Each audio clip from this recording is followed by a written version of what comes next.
Solution chapter की बात कर रहे थे हम लोग, केमिस्ट्री क्लास 12। आज का टॉपिक है solubility. So what is solubility? Solubility of a substance is what is its maximum amount that can be dissolved in a given amount of solvent at particular given temperature। तो solubility क्या है? किसी भी आप substance की solubility तब कह सकते हैं कि उसकी solubility क्या है, जब किसी भी सब्सटेंस का जो सॉल्यूट पार्टिकल है वो किसी गिवन अमाउंट के सॉल्वेंट में एक गिवन टेम्परेचर पे मैक्सिमम अमाउंट में डिज़ोल्व हो पाए। बहुत सारे बच्चे कहते हैं कि नोट्स नहीं मिल पाता, इसलिए मैं लिख देता हूँ। थोड़ा टाइम टेकन प्रोसेस हो जाता है, बट इट्स ओके, आपको नोट्स मिल जाते हैं। Now solubility depends upon the nature of solute and solvent as well as temperature and pressure. इसी तरह से जब सॉल्यूट और सॉल्वेंट मिलते हैं तो क्या बन जाता है? सॉल्यूशन। सॉल्युबिलिटी की बात हो ही रही है तो हम सॉल्यूशन को कैसे छोड़ सकते हैं? तो जब सॉल्यूट प्लस सॉल्वेंट मिलते हैं तो ये बनाते हैं सॉल्यूशंस, ये बनाते हैं सॉल्यूशन। और जब सॉल्वेंट और सॉल्यूट ऐसे अमाउंट में मिलते हैं कि इनके बनने वाले सॉल्यूट और सॉल्वेंट के मिक्सचर से जो बनने वाला सॉल्यूशन है, जब इनके साथ इक्वल हो जाता है, दैट इज सॉल्यूशन। जब इनके साथ इक्विलिब्रियम स्टैब्लिश कर लेता है तो इसको हम कह सकते हैं कि सैचुरेटेड सॉल्यूशन है। यानी सैचुरेटेड सॉल्यूशन ऐसा सॉल्यूशन है जिसमें सॉल्वेंट के अंदर अब कोई भी सॉल्यूट ऐड नहीं हो सकता at a particular temperature and pressure. यानी सैचुरेटेड सॉल्यूशन में ऑलरेडी जितने सॉल्वेंट ऐड हो सकते थे वो हो चुके हैं। जैसे जैसे हम टेम्परेचर या प्रेशर बढ़ाएंगे ये इक्विलिब्रियम शिफ्ट होता रहेगा। और इसके लिए क्लास 11th में आपने ली शटैलियर प्रिंसिपल पढ़ा था। मान लीजिए सॉल्यूशन में अगर आपने टेम्परेचर बढ़ा दिया, अब टेम्परेचर बढ़ाने से क्या होगा कि इसमें जो कंटेंट्स थे सॉल्युबिलिटी की अमाउंट बढ़ सकती है, यानी और सॉल्यूट ऐड हो सकता है। तो जो इक्विलिब्रियम है वो शिफ्ट होता चला जाएगा। वो इक्विलिब्रियम यहाँ से इधर की ओर शिफ्ट होगा। अगर यहाँ पे अमाउंट बढ़ाएंगे तो आगे की ओर शिफ्ट होगा। तो ली शटैलियर प्रिंसिपल इसको फॉलो करता है। टेम्परेचर बढ़ाने पे ली शटैलियर प्रिंसिपल फॉलो होता है। ठीक है, अब हम बात करते हैं कि किसी लिक्विड में सॉलिड को अगर हम डिज़ोल्व करते हैं तो उसकी सॉल्युबिलिटी क्या हो सकती है।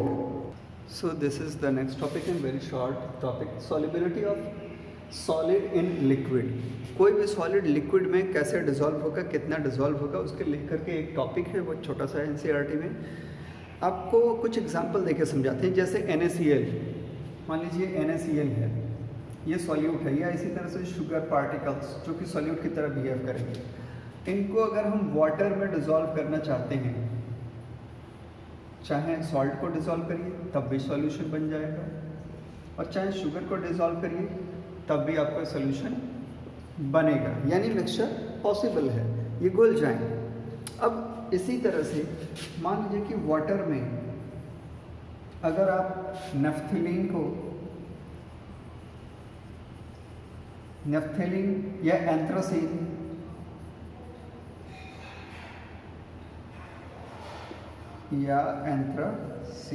नेफ्थेलिन या एंथ्रासीन को अगर आप वाटर में डिज़ोल्व करना चाहेंगे तो ये डिज़ोल्व नहीं होगा।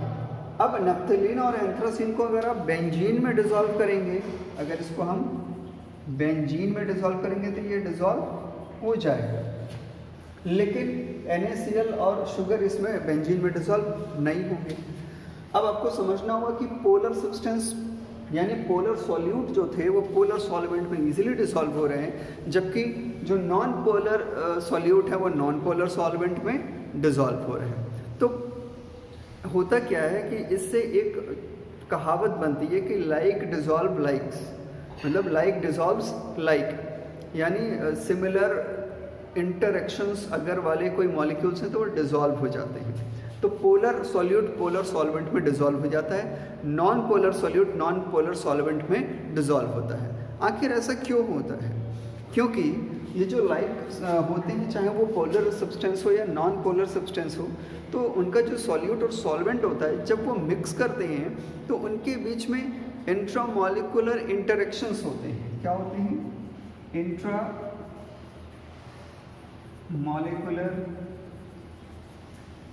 इंट्रामॉलिक्यूलर, इंट्रा एटॉमिक, इसी तरह से इंटरमॉलिक्यूलर और इंटर एटॉमिक इंटरेक्शंस होते हैं सॉल्यूट और सॉल्वेंट के बीच में।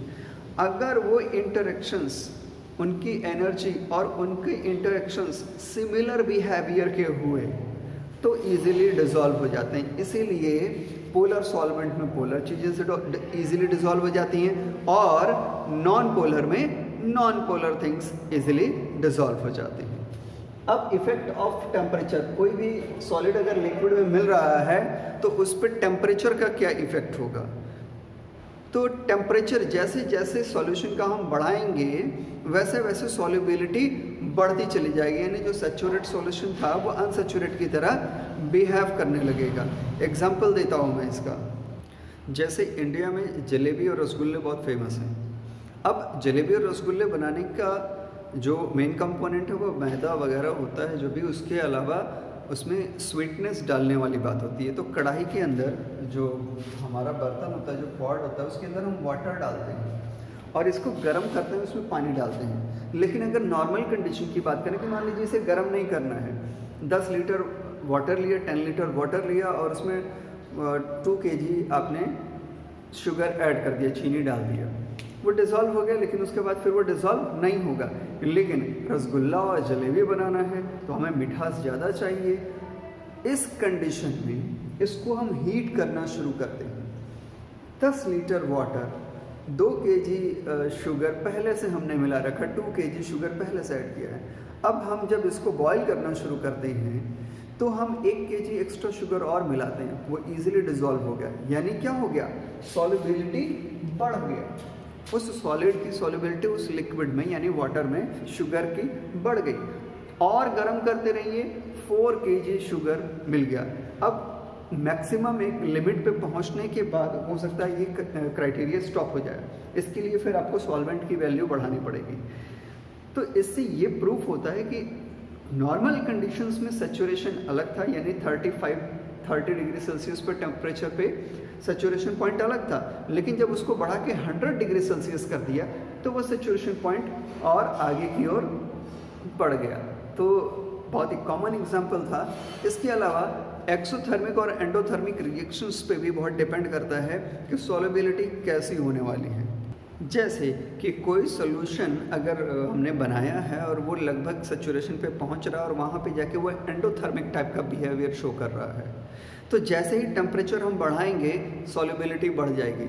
लेकिन अगर कोई सैचुरेशन पॉइंट पे सॉल्यूशन पहुंच रहा है और वो एक्सोथर्मिक बिहेवियर शो कर रहा है तो टेम्परेचर बढ़ाने के साथ सॉल्युबिलिटी उसकी डिक्रीज हो जाएगी। ली शटेरियर प्रिंसिपल मैंने आपको बार बार समझाया, ली शटेरियर प्रिंसिपल यहाँ पे स्ट्रिक्टली फॉलो होगा। अब ये तो हो गया टेम्परेचर का इफेक्ट। अब क्या सॉलिड की सॉल्युबिलिटी लिक्विड में क्या प्रेशर से अफेक्ट होती है? तो आप कह सकते हैं कि नहीं होती है, नेग्लिजिबल, क्योंकि सॉलिड के पार्टिकल्स बहुत डेंस होते हैं, बहुत टाइटली पैक्ड होते हैं और इसलिए आप कह सकते हैं कि प्रेशर का कोई भी डायरेक्ट इफेक्ट नहीं होता है। Now next topic is the solubility of gas or you can say gases in liquid. ठीक है, तो जब भी हम गैस की सॉल्युबिलिटी की बात करते हैं किसी लिक्विड में तो एक डिफरेंट एस्पेक्ट होता है। सॉलिड एक अलग चीज़ हो गया, गैस एक अलग चीज़ हो गई। दोनों के स्टेट में काफ़ी डिफरेंस है, बट गैस भी लिक्विड में डिज़ोल्व होती है।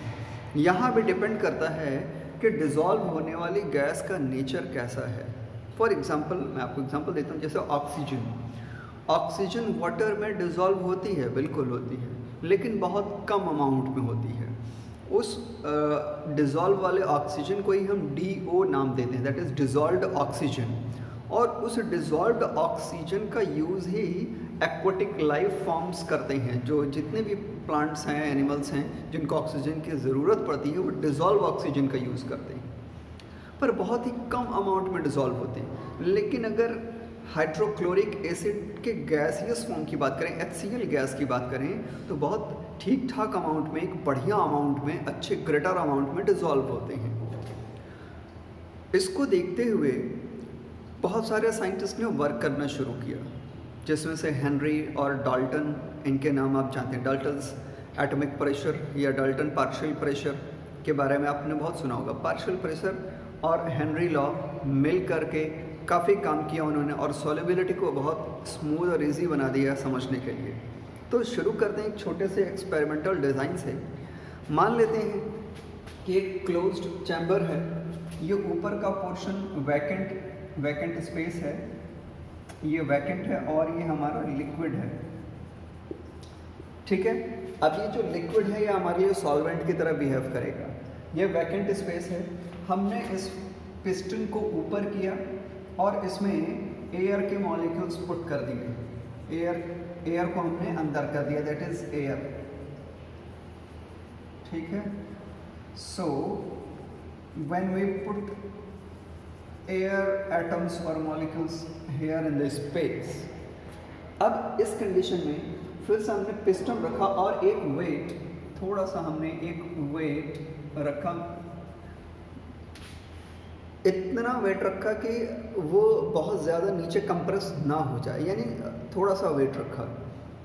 आप कह सकते हैं कि पहले 20 ग्राम रखा समझने के लिए एक्सपेरिमेंटल में, फिर 40 रखेंगे, 60 रखेंगे, अलग अलग प्रेशर को हम बनाएंगे और फिर डिज़ोल्व को, उसके डिज़ोल्यूशन को हम चेक करेंगे कितना डिज़ोल्व हो पा रहा है। तो एक पर्टिकुलर वेट रखा जिसकी वजह से ये पिस्टन मूव कर गया अपने मैक्सिमम पोजीशन से यहाँ तक, ठीक है। एक छोटा सा मूवमेंट हुआ और इस मूवमेंट पे आके पिस्टन रुक गया, अब उसके नीचे नहीं जा रहा था अगर हमने सिंगल वेट डाला है तो। इसका मतलब कि वो इक्विलिब्रियम पॉइंट है, ये जो यहाँ पे आके रुक गया, इस इनिशियल पॉइंट से यहाँ पे आके स्टॉप हो गया। इट मीन्स कि इस पॉइंट पे जो एयर का प्रेशर है लिक्विड में मिलने के बीच में, जो सरफेस में, ये एक इक्विलिब्रियम इस्टेब्लिश कर रहा है, that is solvent and solute now become saturated, this solution now become saturated, जो कि आपने पीछे भी देखा, मैंने इक्वेशन बनाया था, solute plus solvent is equal to solution.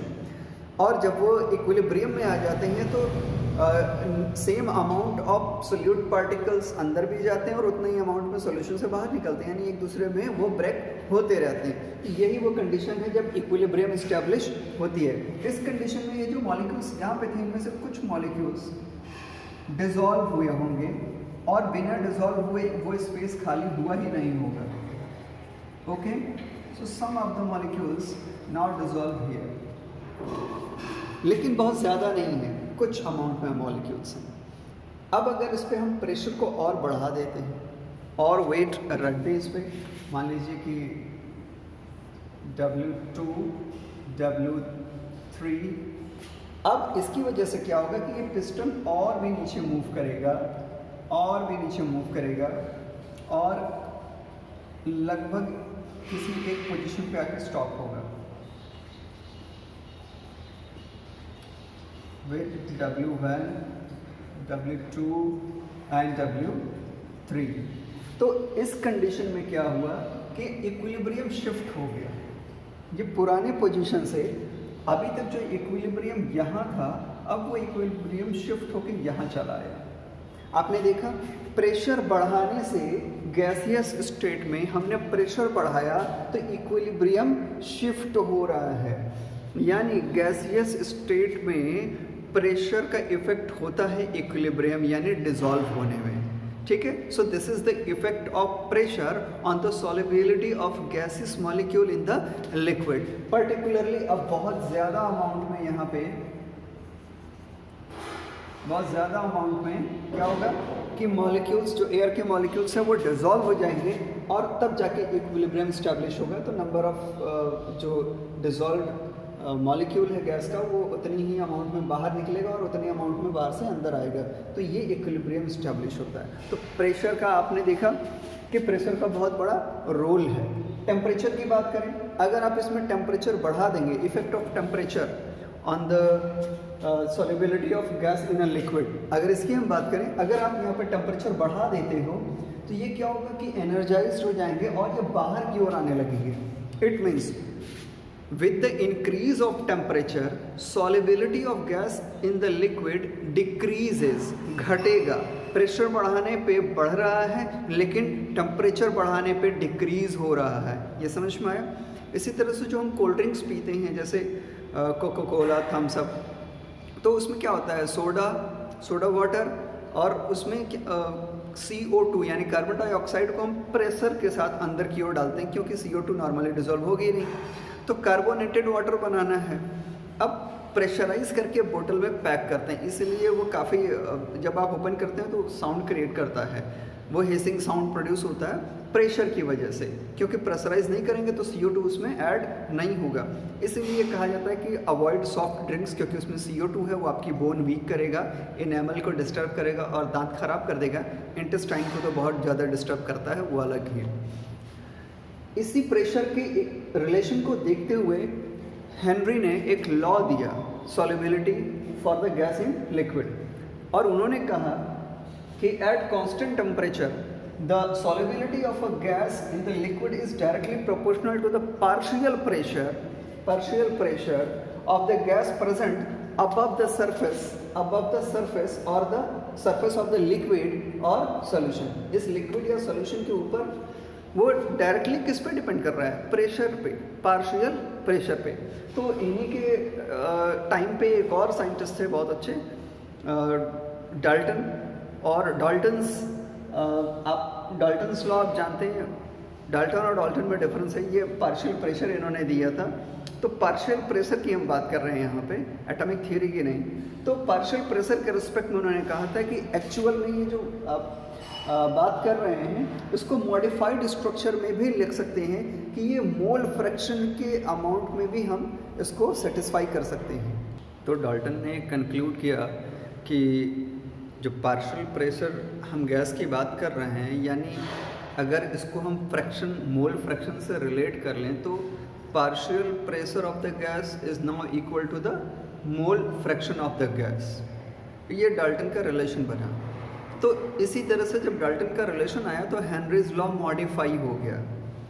क्यों? क्योंकि अब डाल्टन ने एक नया कंक्लूजन बना लिया था और इंडिपेंडेंटली बनाया था, कोई मिलके काम नहीं किया था, और उसको देखते हुए हेनरीज लॉ में एक मॉडिफिकेशन आया और मॉडर्न एक या modified form of Henry's law बन गया सॉल्युबिलिटी के लिए। What is that? That the partial pressure of the gas in the vapor phase denoted by small p is proportional, that is directly proportional to the mole fraction of the gas, that is x mole fraction of the gas in the solution। तो इसको देखते हुए एक mathematical relation बन गया what vapour phase में, that is p क्या directly proportional to the mole fraction of the gas। अब इस जब प्रोपोर्शनल के साइन को हटाया तो यहाँ पे एक कांस्टेंट जुड़ गया, दैट इज के एच एक्स। ये एक मैथमेटिकल रिलेशन बन गया। अब यहाँ पे जो के एच है ये हेनरीज कांस्टेंट कहलाता है।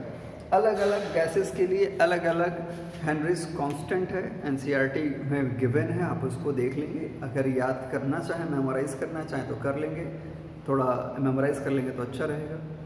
तो ये हो गया सॉल्युबिलिटी का पार्ट। अब solubility of gas in a liquid यानी हेनरीज लॉ, सिंपली सीधे सीधे बात करें कि इसको हम कहेंगे हेनरीज लॉ। तो हेनरीज लॉ के एप्लीकेशन क्या हैं? बहुत सारे एप्लीकेशन हैं। जैसे सबसे पहला एप्लीकेशन तो मैंने आपको बताया ही था कि सॉफ्ट ड्रिंक्स में कार्बन डाइऑक्साइड यानी CO2 गैस को हम मिक्स करते हैं और उसके लिए हमें हाई प्रेशर की ज़रूरत पड़ती है। तो पहला एप्लीकेशन तो प्रैक्टिकल है, बिल्कुल अवेलेबल है। दूसरा स्कूबा डाइवर्स की बात करते हैं।